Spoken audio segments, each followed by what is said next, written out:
जय मसीह के बच्चों, आप सब कैसे हो।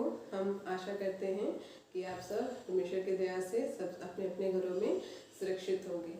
और हम परमेश्वर का धन्यवाद करते हैं कि इस लॉकडाउन के दौरान भी उन्होंने हमें ये मौका दिया कि अपने वचनों के द्वारा हम सबों को वो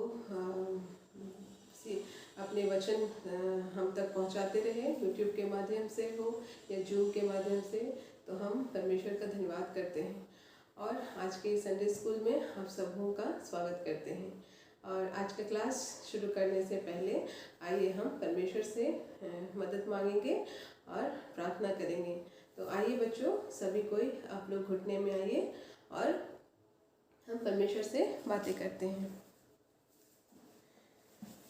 मेरे सर्वशक्तिमान, राजाओं के राजा, प्रभुओं के प्रभु जी, आदर, महिमा, गौरव, प्रशंसा के योग्य आपको देते हुए आती हूँ आपके चरणों में। धन्यवाद देती हूँ पिता, आपने अब तक हमें जीवित रखा है। इस महामारी के दौरान भी आपने अपने वचनों को का जो बहाव प्रभु जी हम तक आने पहुँचने तक नहीं रखा प्रभु जी। आपने प्रभु जी प्रति सप्ताह हम तक आपने अपने वचनों को दिया है प्रभु जी। धन्यवाद देते हैं प्रभु जी। आपने आज तक संभाला सारे बच्चों को और हम सबों को प्रभु जी, आपने स्वस्थ रखा है, इसके लिए भी धन्यवाद देते हैं पिता। धन्यवाद देते हैं प्रभु जी। आज के इस संडे स्कूल के सेशन के लिए भी आपने मौका दिया कि आज हम अपने बच्चों के साथ आपका वचनों को प्रभु जी हम शेयर कर सके।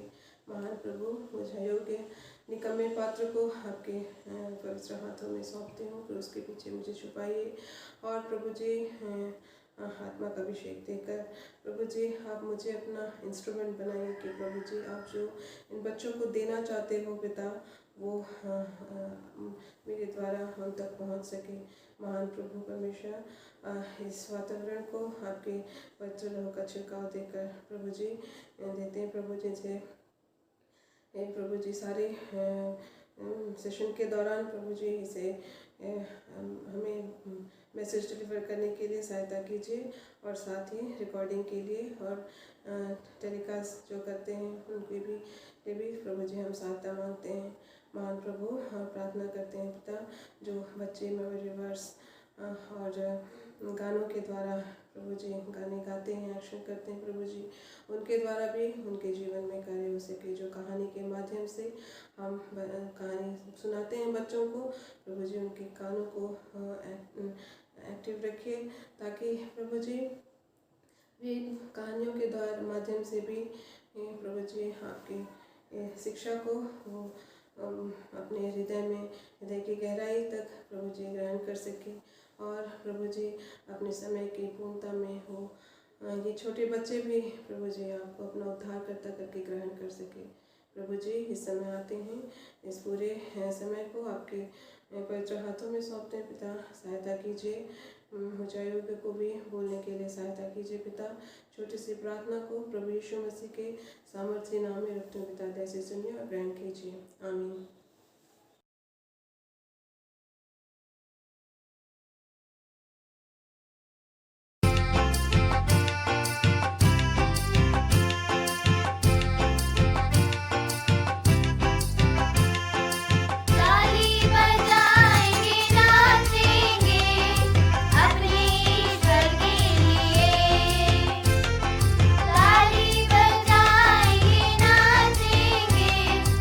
अपने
सबको जय मसीह की। मेरा नाम जॉय मोदक है। मैं राहुल किला बेथानी मंदिर से बोल रहा हूँ। व्यभिचार ना करना, हत्या ना करना, चोरी ना करना, लालच ना करना, अपने पड़ोसी से अपने समान प्रेम रखना, रोमी 13 का 9। Thank you. Praise the Lord, everybody. I am Sharon Sanarai. Memory verse: be not deceived, evil communication corrupt good manners. 1 Corinthians 15:33. Thank you. सबों को जय मसीह की। मेरा नाम है सारनिका। For this thou shalt not commit adultery, thou shalt not kill, thou shalt not steal, thou shalt not bear false witness, thou shalt not covet. And if there be any other commandment, it is briefly comprehended in this saying, namely, thou shalt love thy neighbor as thyself. Romans 39. Thank you. सबों को जय मसीह की। मेरा नाम अनु ग्रेसिनाग है और मैं राजकमपुर से बोल रही हूँ। मेमोरी वर्ड्स: क्योंकि यह कि व्यभिचार ना करना, हत्या ना करना, चोरी ना करना और लालच ना करना, और इनको छोड़ कोई भी आगे हो तो सबका सारांश इस बात में पाया जाता है: अपने पड़ोसी से अपने समान प्रेम रख। रोमियो 13 का 9। Thank you. सबों को जय मसीह की। मेरा नाम है प्रतिभा कुजूर। धोखा ना खाना बुरी संगति अच्छी चरित्र को बिगाड़ देती है। 1 कुरिन्थी 15 का 33। Thank you. Praise the Lord. My name is Olive Topu. For this, thou shalt not commit adultery, thou shalt not kill, thou shalt not steal, thou shalt not bear false witness, thou shalt not covet. And if there be any other commandment, it is briefly comprehended in this saying, namely, thou shalt love thy neighbor as thyself. Romans 13:9. The eyes of the Lord are in every place, beholding the evil and the good. Proverbs 15:3. What, know ye not that your body is the temple of the Holy Ghost, which is in you, which ye have of God, and ye are not your own? For ye are bought with a price. Therefore glorify God in your body and in your spirit, which are God's. 1 Corinthians 6:19 and 20. Thank you.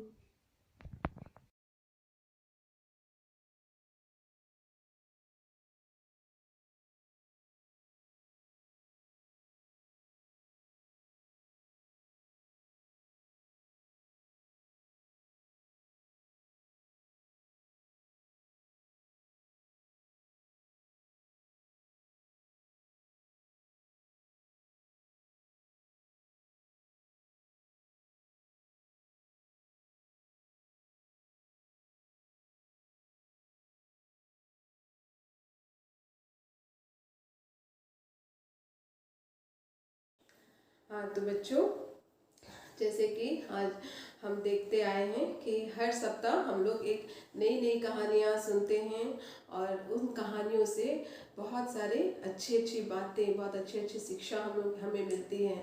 और वो सारी बातें जो हम सीखते हैं वो हमारे व्यवहारिक जीवन यानी कि प्रैक्टिकल लाइफ में हम उसको किस तरह से इम्प्लीमेंट करना है, उसको हम लोग अपने डेली लाइफ में कैसे उसको इम्प्लीमेंट करना है, ये भी हम अपने उन कहानियों से सीखते हैं।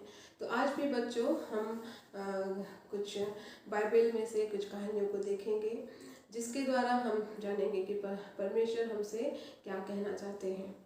तो जैसे कि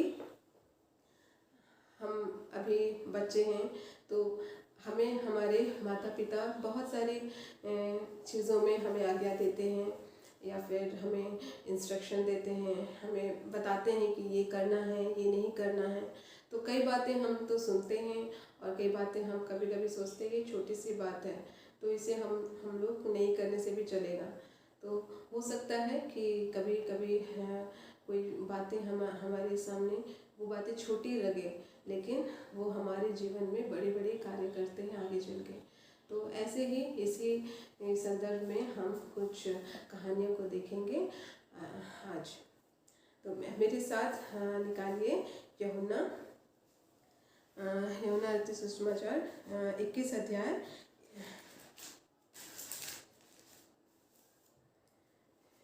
21 अध्याय हम 1 से लेकर 11 तक पढ़ेंगे। पूरा नहीं पढ़ेंगे, बस इस कहानी इस भाग में जो भाग लिखा है उसमें हम कुछ वचनों को पढ़ेंगे।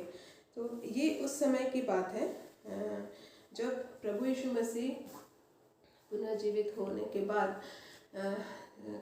जगह जगह अपने चेलों के सम्मुख वो दर्शन देते हैं।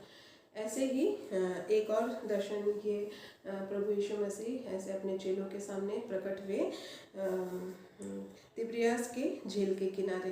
तो यह वचन कहता है कि ये इन बातों के बाद यीशु अपने आप को तिब्रियास झील के किनारे चेलों पर प्रकट किया और इस रीति से प्रकट किया।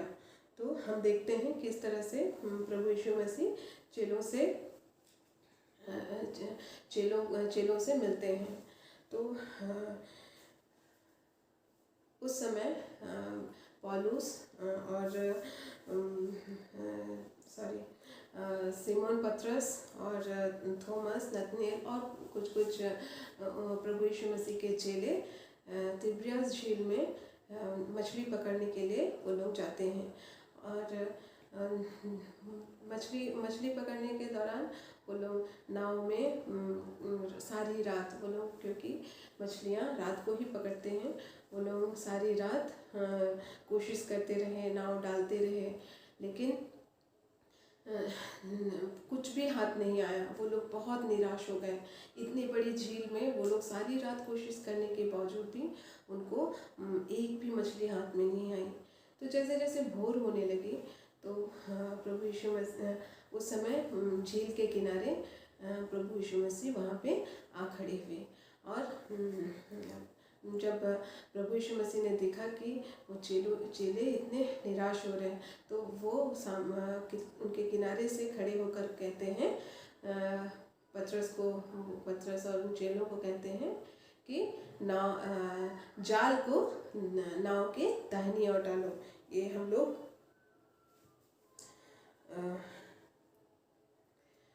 6 पद में हम देखते हैं। उसने उससे कहा, नाव को दाहिनी ओर जाल डालो तो पाओगे। अतः उन्होंने जाल डाला और अब मछलियों के बहुतायत के कारण उसे खींच ना सके। तो प्रभु यीशु मसीह यहाँ अपने चेलों को छोटी सी आज्ञा देते हैं, बोलते हैं कि जाल को नाव के राइट साइड में डालो। और जब वो लोग दाहिनी ओर डालते हैं जाल को, तो इतनी मछलियाँ मिलती हैं कि वो लोग जाल को खींच नहीं पाते हैं। और क्योंकि वो लोग वो नौका ज़्यादा गहराई के पास नहीं थी, तो वो लोग अपना नौका को वो जाल के साथ ही किनारे लेकर आते हैं। और पतरस जाल को खींचकर किनारे पर लेकर आता है। और गिनती में बड़ी मछलियाँ 153 बड़ी मछलियाँ, और बड़ी मछलियों के साथ साथ उसमें छोटी मछलियाँ भी होंगी। तो उसमें जाल में इतनी सारी मछली आती हैं, और बड़ी छोटी मिला के में हो सकता है कि और भी ज़्यादा हो। तो एक छोटे से आज्ञा मानने के कारण किस तरह से चेलों को इतनी मछलियाँ मिली। तो कई बार ऐसा होता है। और इतना ही नहीं कि 153 मछलियाँ पकड़ने के बावजूद भी वो जाल फटी नहीं। तो इसमें कितना इनको जब ये लोग आज्ञा माने तो कितना इनको आशीष मिला। तो इसी तरह से जब हम लोग छोटे से बात पे भी हम आज्ञाकारी होते हैं, तो किस तरह परमेश्वर और हमें आशीषों से भर देता है।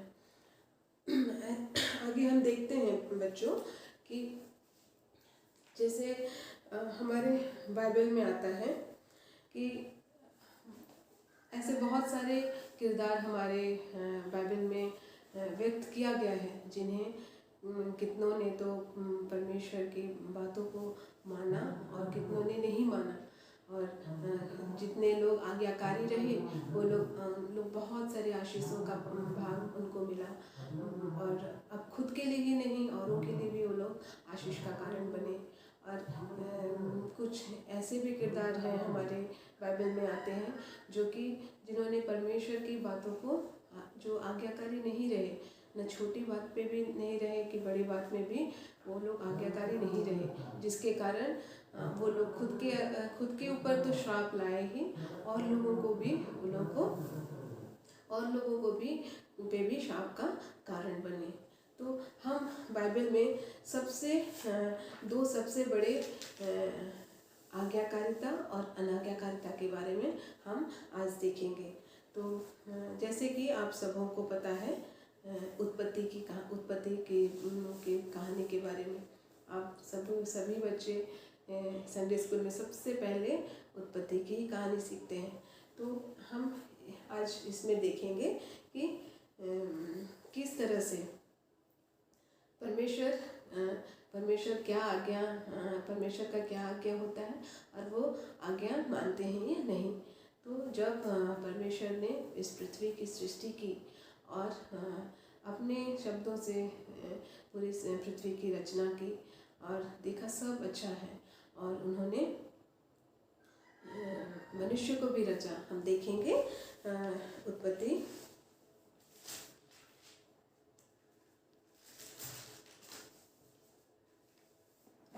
के दूसरे अध्याय में किस तरह से सारे पृथ्वी की रचना करने के बाद परमेश्वर ये बनाता है, आदम को रचता है और आदम को मिट्टी से उसे बनाता है। आइए हम देखते हैं ये दो अध्याय का 7वां वचन में। तब यहोवा परमेश्वर ने आदम को भूमि की मिट्टी से रचा और उसके नथनों में जीवन का श्वास फूंक दिया और आदम जीवित प्राणी बन गया। तो कैसे परमेश्वर ने मिट्टी से आदम को बनाया, और बाइबल में ये भी आता है कि वो अपने स्वरूप में बनाया। तो वो बहुत आदम को बड़े प्रेम से परमेश्वर ने रचा और एक सुंदर सा बगीचा बनाया, जिसे क्या कहते हैं, अदन की वाटिका। उस अदन की वाटिका में बहुत सारे खूबसूरत पेड़ पौधे बनाए और सारे जानवरों को वहाँ पे रखा, और धीरे धीरे उन सारे जानवरों को रखा, और जितने भी अच्छे जो हमारे स्वास्थ्य के लिए अच्छे हैं वैसे फलों को भी लगाया, और उस वाटिका में आदम को रख दिया। ये में पढ़ते हैं 8वां अध्याय में 8वां भाग में पढ़ते हैं। और यहोवा परमेश्वर ने पूर्व की ओर आदम के एक वाटिका लगाई, वहाँ आदम को जिसने उसे रचा था रख दिया। और इन सारे पेड़ पौधों के साथ उन्होंने अदन की वाटिका के बीचों बीच एक जीवन का पेड़ और भले और बुरे के ज्ञान का वृक्ष भी लगाया। और ये लगाने के बाद परमेश्वर ने आदम से उन्होंने एक आज्ञा दी। उन्हें क्या आज्ञा दी हम देखते हैं।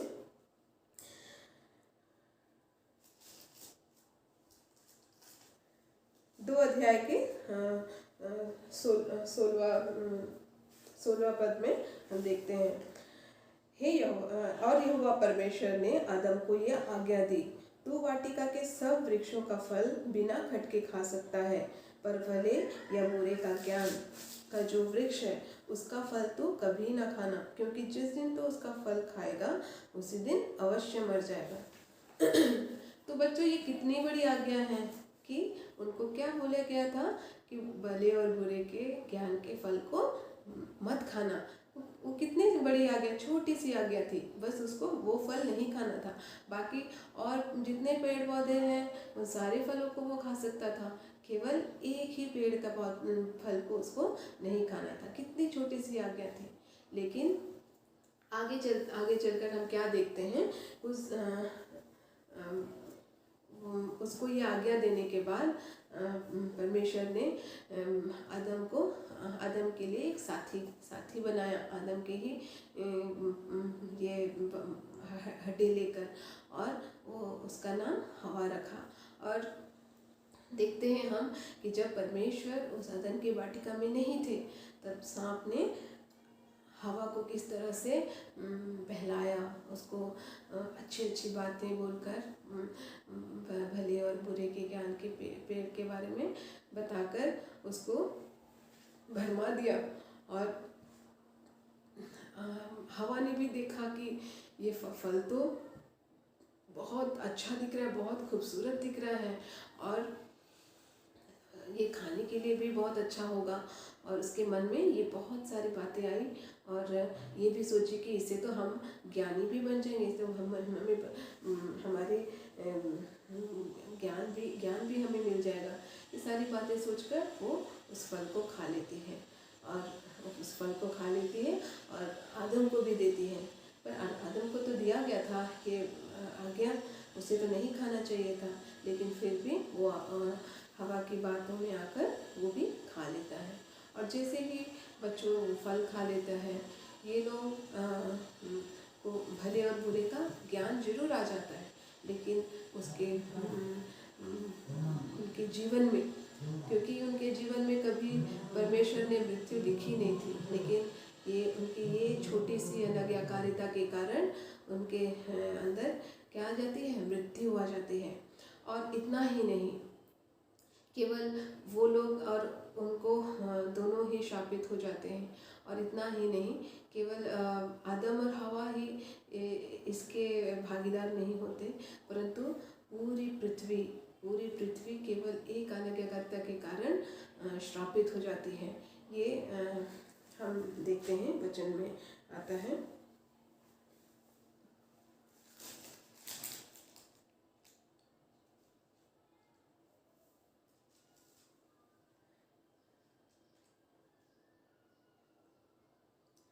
तीसरा उत्पत्ति तीसरा अध्याय का 17 वचन में हम पाते हैं ये बात।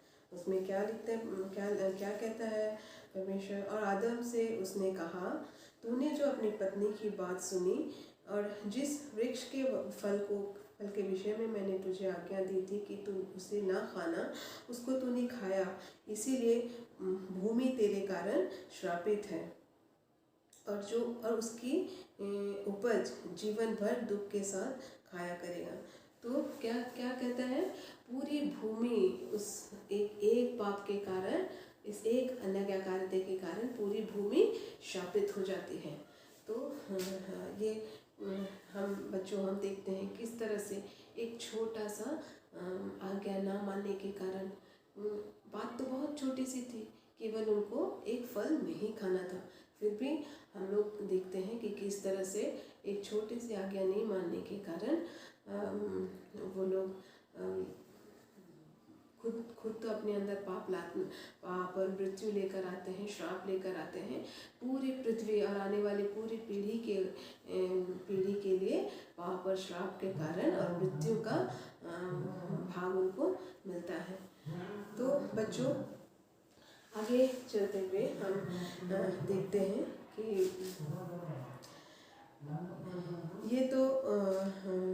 ये तो हुई बात एक अनाज्ञाकारिता के कारण, एक अनाज्ञाकारिता की कहानी।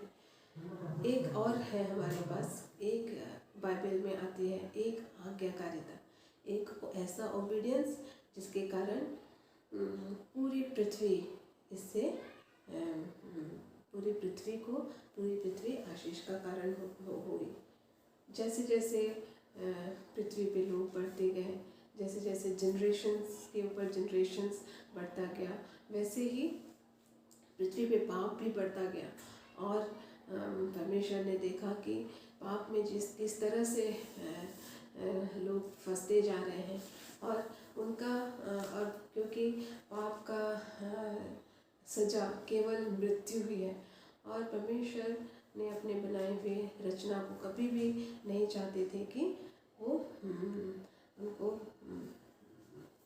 वो अनंत मृत्यु का भाग उनको मिले।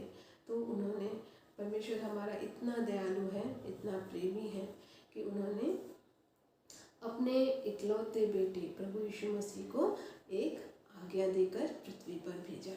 वो आज्ञा क्या थी पता है बच्चों? वो परमेश्वर ने उनको आज्ञा दी कि उनको पृथ्वी पर आना है, पृथ्वी के लोगों के पापों के प्रायश्चित के लिए। और इतना ही नहीं, केवल उनको पृथ्वी में आकर एक सामान्य मनुष्य का सा जीवन ही नहीं बिताना, बल्कि उनको उस कल्वरी क्रूस का मृत्यु का दंड भी सहना था। तो बच्चों, आप सोचिए ये कितनी बड़ी आज्ञा है, कितना कठिन आज्ञा है, क्योंकि हम उनको क्या करना था? उनको स्वर्ग राज छोड़ के इस पृथ्वी पर आना था, एक सामान्य जीवन बिताना था, और सारे पापियों के लिए, पूरे संसार के पापों के लिए उनको क्या करना था? एक बार कल्वरी क्रूस पर बलिदान हो जाना था। हम पहला यूहन्ना 4 अध्याय मेरे साथ निकालिए।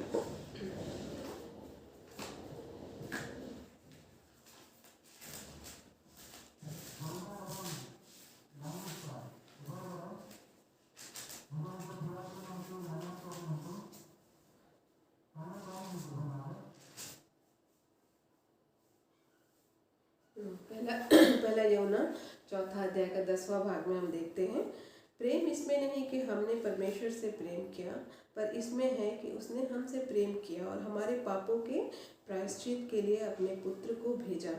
तो परमेश्वर ने हमारे पापों के प्रायश्चित के लिए हमारे पापों के प्रायश्चित करने के लिए प्रभु यीशु मसीह को भेजा।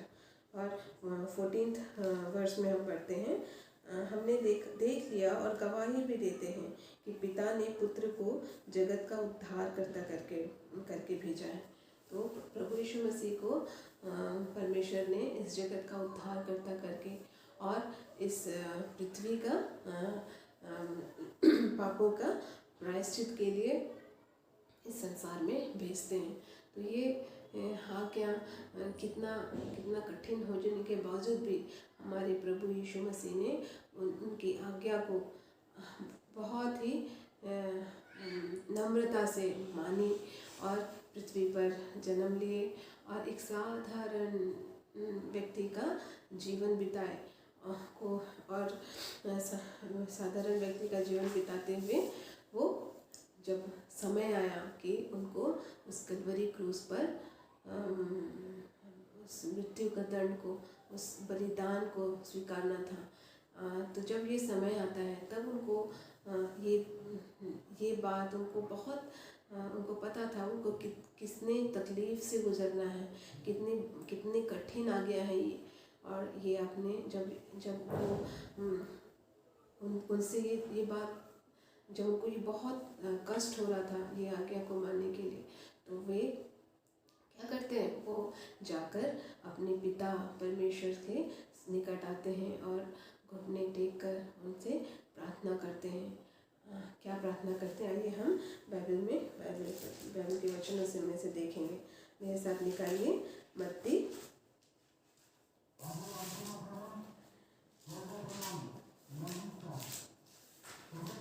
26 अध्याय का 42 वचन। फिर उसने दूसरी बार जाकर यह प्रार्थना की, हे मेरे पिता, यदि मेरे पिए बिना नहीं हट सकता, मेरे पिए बिना नहीं हट सकता, तो तेरी इच्छा पूरी हो। तो प्रभु यीशु मसीह परमेश्वर से, अपने पिता परमेश्वर से ये पूछते हैं कि हे पिता, क्या ये दुख का कटोरा पिए बिना ये नहीं हट सकता? तो और अगर नहीं हट सकता तो मेरी नहीं बल्कि तेरी ही इच्छा पूरी हो। कितना नम्रता के साथ वो इस कल्वरी क्रूस के कष्ट को भी सहने के लिए वो तैयार हो जाते हैं। और हम आगे वचन में देखते हैं फिलिपी 2:8 में,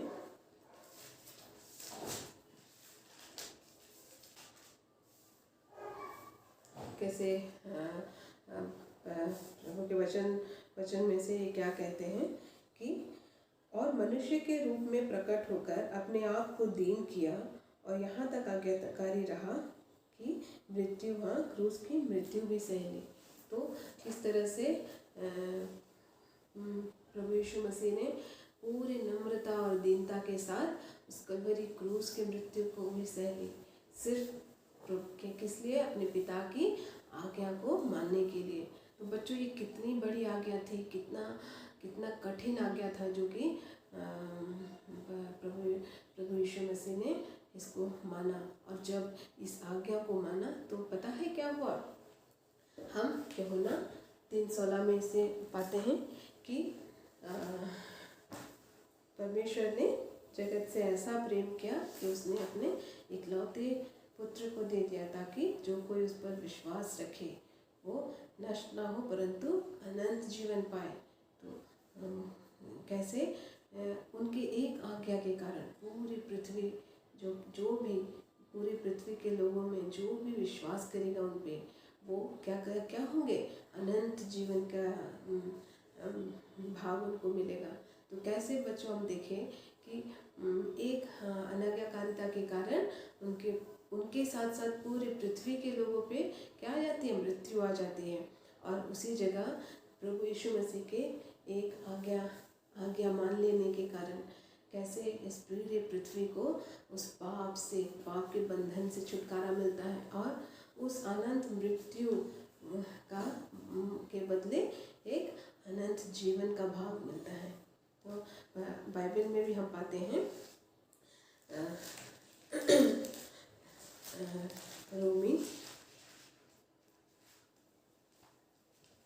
रोमी 5:19 में कि क्योंकि जैसा एक मनुष्य की आज्ञा ना मानने के कारण ना मानने से बहुत लोग पापी ठहरे, वैसे ही एक मनुष्य के आज्ञा मानने से बहुत लोग धर्मी ठहरेंगे।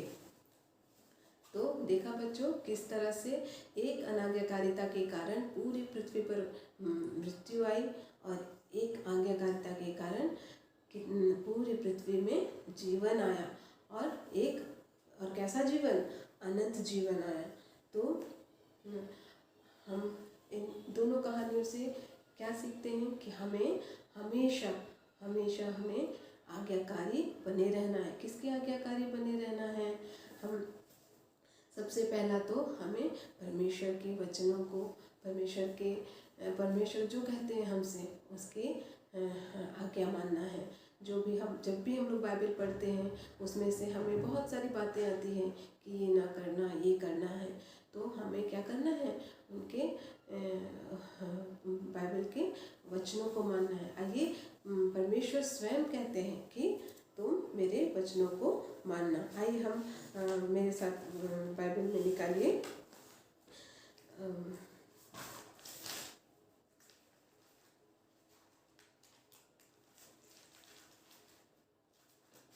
व्यवस्था विवरण 28:1।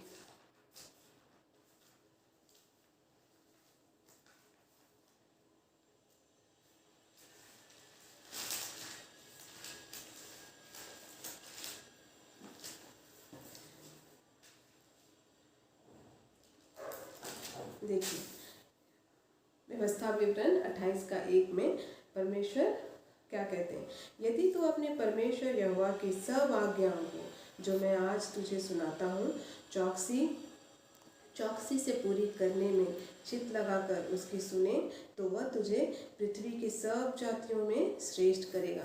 तो कैसे परमेश्वर की भी आज्ञा है ये कि हम परमेश्वर में जो भी वचन में हम पाते हैं, जो भी परमेश्वर हमसे चाहता है, जो भी आज्ञा हमको मिलती है अपने परमेश्वर के वचन से, उससे क्या है? हम अगर माने तो क्या है? हमें बहुत सारी आशीषों का कारण हम बन सकते हैं। और दूसरा क्या है? हमें किसकी बात माननी है? हमें किसके लिए आज्ञाकारी होना है? अपने माता पिता के। मेरे साथ निकालिए बच्चों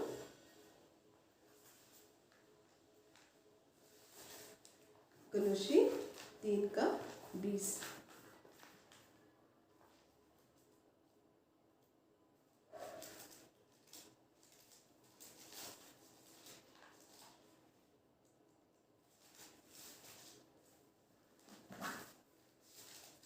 कुलुस्सी 3 का 20 में लिखता है, हे बालकों, सब बातों में अपने माता पिता की आज्ञा का पालन करो, क्योंकि प्रभु इससे प्रसन्न होता है। तो बच्चों, हम बाइबल के प्रभु के वचन में भी पाते हैं कि प्रभु चाहता है कि हम अपने माता पिता के आज्ञाकारी बने, भले ही वो छोटी सी बात क्यों ना हो, छोटी सी आज्ञा क्यों ना हो। हमें लगे कि अरे मम्मी तो छोटी छोटी बात पे बोलती रहती है, लेकिन वो छोटी सी बात भी हमारे जीवन के लिए कितना बड़ा उपयोगी, जीवन के लिए कितना बड़ा उपयोगी होगा, कितना हमें उससे लाभ होगा, ये हम आज नहीं जान सकते, लेकिन आने वाले जीवन में हम ज़रूर इसको जान पाएंगे और इसे महसूस कर पाएंगे। तो क्या है, प्रभु हमें क्या कहता है अपने वचनों में कि हमें अपने माता पिता के आज्ञाकारी बनना है। और तीसरी जिनके लिए हमें आज्ञाकारी बनना है, इब्रानी 13 का 7 में हम देखते हैं, जो तुम्हारे अगुवे थे और जिन्होंने तुम्हें परमेश्वर का वचन सुनाया है, उन्हें स्मरण रखो और ध्यान से उसके चाल चलन का अंत देखकर उसके विश्वास का अनुकरण करो। तो हमें किनके आज्ञाकारी बनना है? जो लोग हमें सिखाते हैं, जो कि हमारे टीचर्स हैं, जो कि हमारे संडे स्कूल टीचर हो या मंडली के भाई बहनें हैं जो कि बड़े हैं हमसे, और जो हमारे स्कूल के टीचर्स हैं, वो लोग जो हमें आज्ञा देते हैं उनकी बात भी मानना है। देखो, ये हम वचन में ही पढ़ते हैं कि किस तरह से हम आज्ञाकारी होने के द्वारा हम अपने ही जीवन में नहीं बल्कि हम अपने परिवार और अपने दोस्तों के जीवन में भी आशीष ला सकते हैं। तो बच्चों, अब सभी कोई हम आपसे रिक्वेस्ट करते हैं कि आप जब वचन पढ़ते हैं तो वचन में जो लिखा है उसे मानने की चौकसी करना, और अपने माता पिता जो भी बोलते हैं उनकी आज्ञाकारी बने रहना, और मंडली में भी जो भाई बहनें हमें जो भी इंस्ट्रक्शन देते हैं, जो भी करने से मना करते हैं, तो क्या है, उन बातों को मानना है। तो क्या है, हमें तायत से आशीष मिलेगा। तो आइए बच्चों, हम लोग इस समय के मेमोरी वर्ड्स को देखेंगे। बिगनर्स के लिए कोलोसियंस 3:20, कुलुस्सी 3 का 20।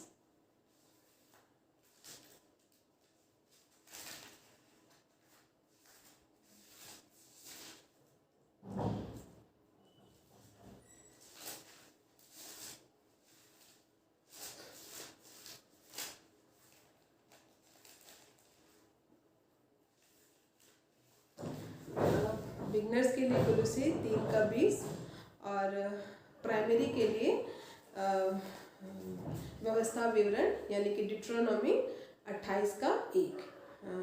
प्राइमरी क्लास के लिए व्यवस्था विवरण 28 का 1, और इंटरमीडिएट और जूनियर्स के लिए व्यवस्था विवरण 28 का 1 और एफएसी 6 का 1 और 2।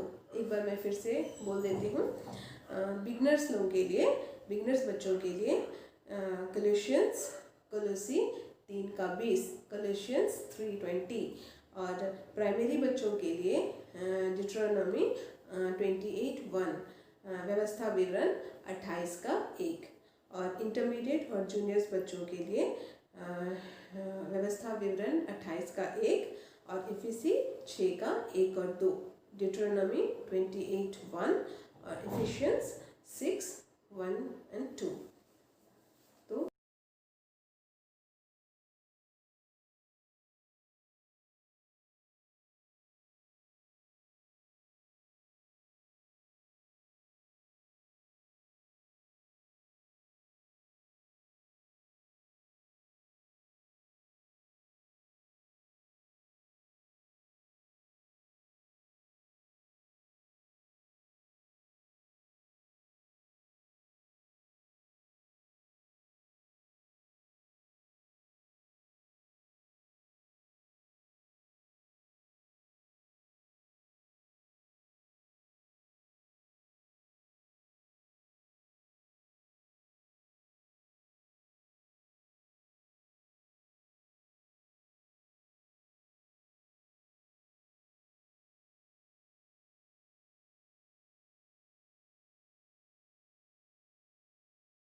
आइए हम प्रार्थना करते हैं। मेरे महान सर्वशक्तिमान परमेश्वर पिता, धन्यवाद देते हैं प्रभु जी, आपने उत्पत्ति की कहानी और प्रभु यीशु मसीह की कहानी के द्वारा प्रभु जी आपने बताया किस तरह से हमें आज्ञा, एक छोटी सी बातों के से भी आज्ञाकारी होकर हम किस तरह से आशीषों का कारण बन सकते हैं, केवल अपने ही जीवन में नहीं परंतु हमारे आसपास के, हमारे परिवार के जीवन के लिए भी आशीष का कारण बन सकते हैं। महान प्रभु जी, मैं धन्यवाद देती हूँ, बहुत ही कमज़ोरी के साथ इस कहानी को बता पाई, लेकिन प्रभु जी आप इसे मल्टीप्लाई कीजिए और प्रभु जी बच्चों को जो भाग प्रभु जी आप देना चाहते हो उन तक पहुँचाइए। प्रभु जी धन्यवाद देती हूँ प्रभु जी आपके सारे उपकार भलाइयों के लिए जो प्रभु जी आप हम तक अब तक करते आए हैं, और प्रभु जी इन सारे बच्चों को प्रभु जी में जो मेमोरी वर्स दिया गया है वो उसे याद करने के लिए और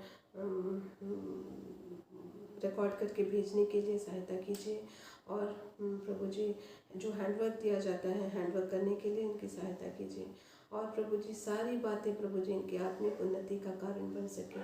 महान प्रभु जी आपसे प्रार्थना करते हैं, हर एक बच्चों को स्वस्थ रखिए और प्रभु जी इनके पढ़ाई लिखाई में भी प्रभु जी इनको उन्नति दीजिए। मैं मेरे महान प्रभु परमेश्वर पिता सारी बातों के लिए धन्यवाद देते हुए मेरी छोटी सी प्रार्थना प्रभु यीशु मसीह के सामर्थ्य नाम में रखती हूँ, जैसे सुनिए ग्रहण कीजिए। आमीन। जय मसीह की।